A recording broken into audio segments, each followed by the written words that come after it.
Hi guys, thanks for tuning in again.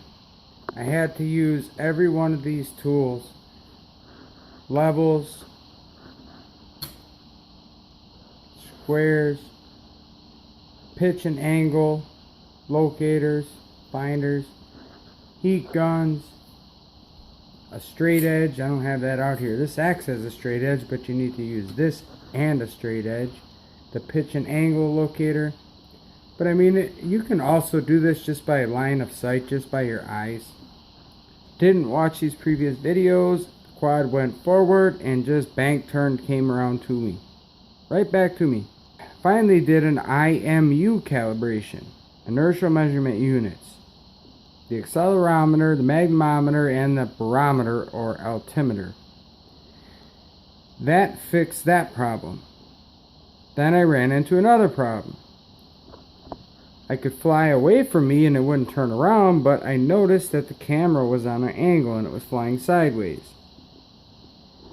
So I messed with the trims. It wasn't the trims.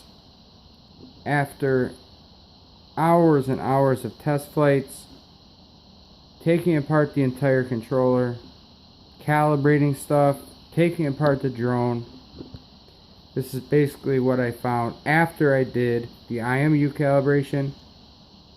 That's very important after any crash, firmware updates. I don't even like firmware updates, never done them. I get contacted by a lot of people who always try to update their firmware. That's not always a good idea. Actually, 90% of the time, it's not. Because the numbers are higher and you might get something out of this or something out. You know what, you're messing up. And you know, if Hubsan would sit down and say, hey look, we got the h501s, come out with one firmware version, you know, and that was it. This is our best configuration, instead of throwing all these different fucking numbers out there. But I think people get so frustrated with these kind of problems that you know, they just give up, and that's not what we want. This is a fun hobby. Anyways, I'm sorry, I'm starting to ramble on here. So this is the first thing I found after IMU calibration, controller recalibration, taking the drone apart, taking the controller apart. Well, I did all that and found that the shell, the shell was actually the problem. So check this out. You notice anything here? Look at the right, or it is the right rear. Look at this landing cup. It's not even on the table or on the counter at all. So I started taking a look at it. Look at that arm. It's basically looks like it went like this, turned in a little bit and up. And this one looks like it did exactly the opposite, turned that way and went down. And even if you look at the motors, they're not centered at all. In the shell, there's a big gap there, small gap here. The other ones are just fine. Even gap all the way around. Even gap,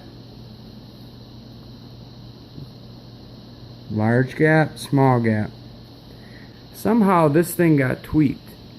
I did get it to fly straight. I mean, watch this. I'm gonna grab this level. You gotta move the props out of the way to do it, and you gotta, there's the front. The bubble is completely level. Now look at the rear. Move the props. Set this on there, right in the center. Bam. She's off, big time. Okay, so to get the right rear arm back square again, this is very, you need to be familiar with how a heat gun works.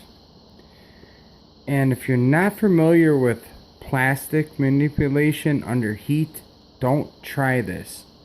The first thing I did was I loosened all the screws on the belly and kind of just tried to square it out and then tighten the screws, and that wasn't working. So I busted out the old heat gun. I took the propeller off. I put shielding over these vents because those vents are for the electronic speed controls, and if you get too much heat in there, you may end up melting a solder point. I covered this and I covered the motor, and then slowly put this on the low setting and just kind of from a distance heated this arm, used a channel locks, a square. Propellers were, if you don't have a propeller balancer, a good way to check if your props or your motors are out of whack. You see how I'm spinning these both? Look at where they both end up. The ends of the blades are both right there. I haven't had time to balance my props, so they may be a little bit off, but the main problem was the arm had bent from undue pressure, maybe sitting in the box it came with. I'm thinking that's what happened. Or even if like you have it just sitting, I don't know, hanging on the wall, or it's just sitting on one arm like that, crooked. That arm is eventually going to start to warp upwards because the 501s, the shell or the frame, is very, very, look at this. You can move the arm without moving the center of the quad, which throws off its center of gravity. So if this B prop was tilted in and downwards, and the other B prop was tilted the opposite direction and upwards, of course it's gonna fly sideways. So I used the heat gun, I covered the vents, I took the props off, very slowly worked that heat gun. I mean, they're hot. And I used a channel locks, grabbed it here, and just held it square. And you hold it there while the plastic is kind of warm.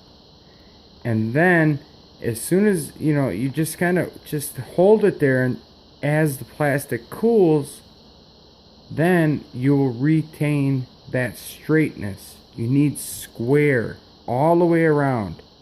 If these props, if one of them is higher than the other, or they're a little bit angled, you're gonna get goofy ass flight. And that's what happened to me. In a nutshell, I used the heat gun, covered the main electronics, got this back straight, as you can see now. Okay, straight up and down, straight up and down, straight up and down, straight up and down. Same thing with the front. So yes, it took me hours and hours, and you know what, I make these videos because I kind of enjoy it, but I also try to help people. I do not monetize my channel. I could, but I just don't.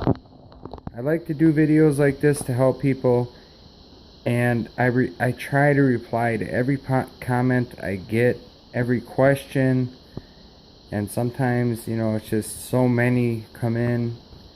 But this bird is now flying straight. I just wanted to get this video out because I know a lot of you guys were waiting and waiting. So basically what happened was, I'm not sure if it was from sitting in that goofy ass box they send you and not in a proper case. This is an upper shell and a lower shell. That's the frame of the thing. It's like a car. Picture it on 4 wheels. If your alignment's off, it's gonna drive crooked. You ever see a car going down the road and the back ass end is way over here, but it's still driving down the road? Same thing, except you have to take into account aerodynamics. But as you can see, after I heated that with the gun, now we have a pretty much even gap between the shell and the motors. Well, the upper shell, and then the lower shell is what holds the motors on all 4 propellers. All 4. So I'm not saying this is the same problem. If you're having a problem like mine, this may not be your issue, but look at your arms, just eyeball them and make sure that it's square. You know what I'm saying? I got some really cool footage of this thing actually flying straight, and that was it. You know, the IMU calibrations are important, the controller calibrations are important. Alright, thank you for watching, guys. I really appreciate it. I love your comments. I love to try to reply and help you guys if you need help. If not, you know, whatever, it's cool. Just one more thing. If you got goofy erratic flight, everybody always wants to think it's an ESC. You know what? Most of the time, it's not an ESC. It's just something like I just pointed out. Like these B arms are completely freaking, you know, that's why people replace the 501s with a 501c body or shell, upper and lower shell. They're more stiff. When you buy these, they're not all going to be perfect, because these are just plastic moldings that come out of a factory. I used to work at a foundry, and we never had any completely perfect castings. Same thing with plastic. Alright? Thank you guys again. I hope you enjoyed everything, and I hope you can fix your quad if you're having problems.